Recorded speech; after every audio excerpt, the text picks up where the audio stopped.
A change of paradigm for the insurance industry. In this paper, we review changes in the insurance industry due to new risk-based regulations such as Solvency II and Swiss Solvency Test.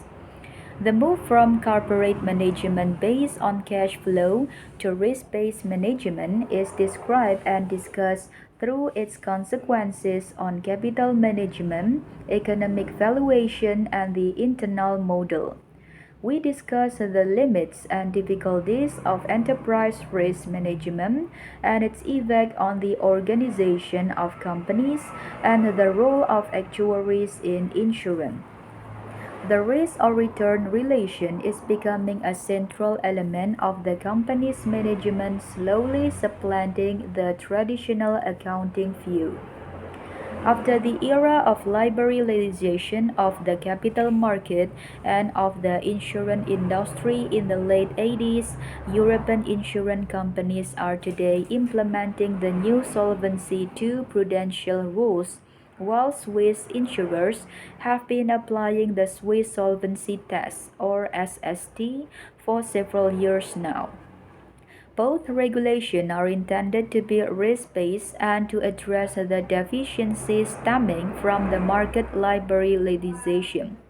However, discussion on the subject mainly concern the pertinence of the different measures proposed or the cost of upgrading the companies to fit Solvency II requirements.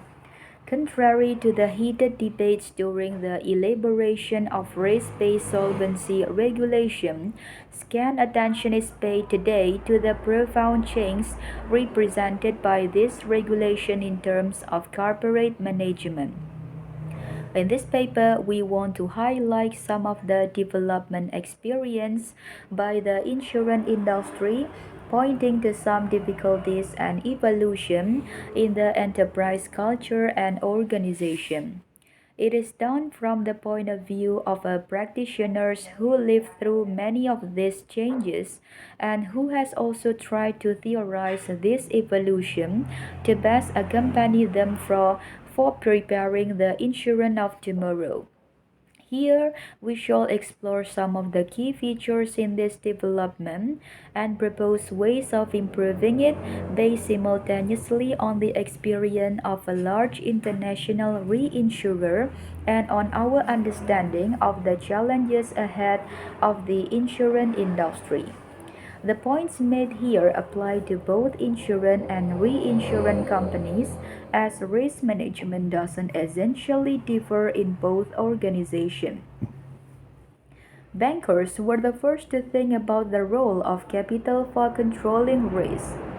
There is a vast literature on risk management both in banks and insurance companies, or for a more modern version of quantitative risk management. However, there is no book or review paper that describes the fundamental changes the industry is going through and discuss its consequences on companies' organization and culture, particularly the role of actuaries. Here we want to make the reader, actuaries, insurance economists, risk managers aware of the transformation and the question facing the insurance of the future. The insurance industry has a long history, and its contribution to the expansion of the European economies in the 19th and 20th century is significant. Today, it is still an essential component of a healthy development of the economy. For many years, corporate management was limited to the management of cash flow. As long as the premiums received and the financial return exceeded the payment of claims and overheads, the company was considered to be profitable and thus solvent. The performance indicators derived from this approach were and still are the combined ratio, claims plus cost in the numerator divided by the premiums in the denominator in P&C insurance, and the technical margin, the ratio of gross revenue to premiums and financial returns to claims paid in life insurance. Even today, these performance measures are paramount in corporate communication and media coverage.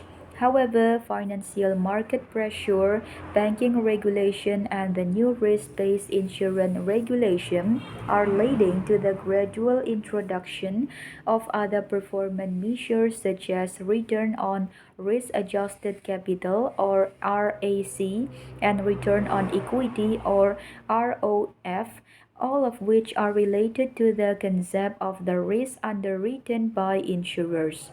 This means not only knowing the positive cash flow position, but also whether the return obtained on a given contract is commensurate with the risk incurred.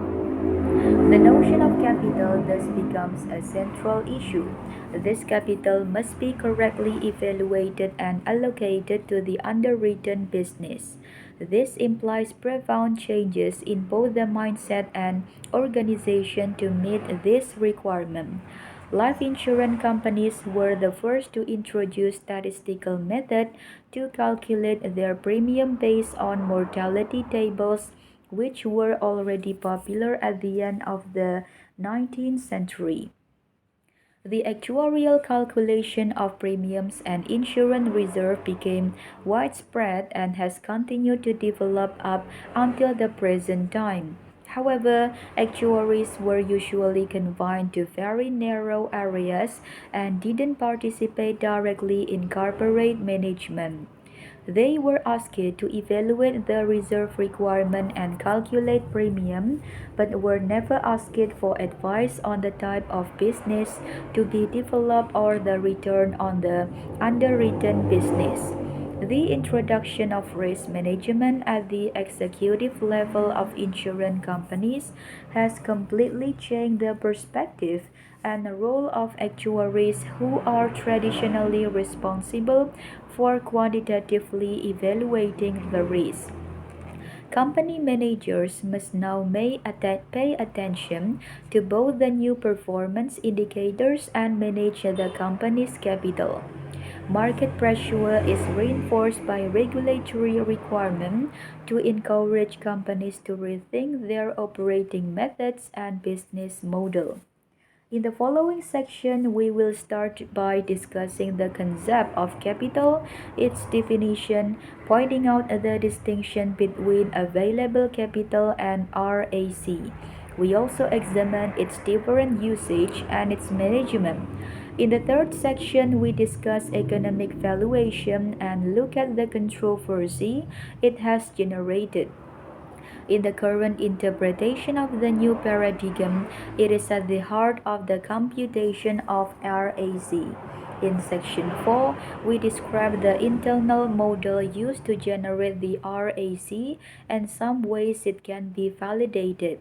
In section 5, we present enterprise risk management or ERM, which is the way the modern organization copes with the management of capital and more generally of risk. In the last section, we conclude by summarizing the features making the evolution of the insurance industry to finish in opening up to its future. Risk capital and its management. Central to this change of paradigm is the concept of risk capital, the management of which is becoming a key issue for an insurer's management activities. In discussing the concept, we will also highlight two problems related to its definition and computation: the economic valuation of liabilities and the mathematical definition of RAC based on probability distribution. In the early 1990s, the notion of risk capital became prevalent in banks under the influence of the Basel Committee and the introduction of risk regulation. The notion was extended to insurance companies and other financial institutions shortly afterward at the beginning of the last decade. Today, capital management is high on the agenda of corporate management bodies. Capital is seen as a guarantee to customers that the financial institution will meet its obligation up to a certain level of probability. It is therefore not ancillary but represents the commodity, as it were, used by companies to generate business and profits. Thank you.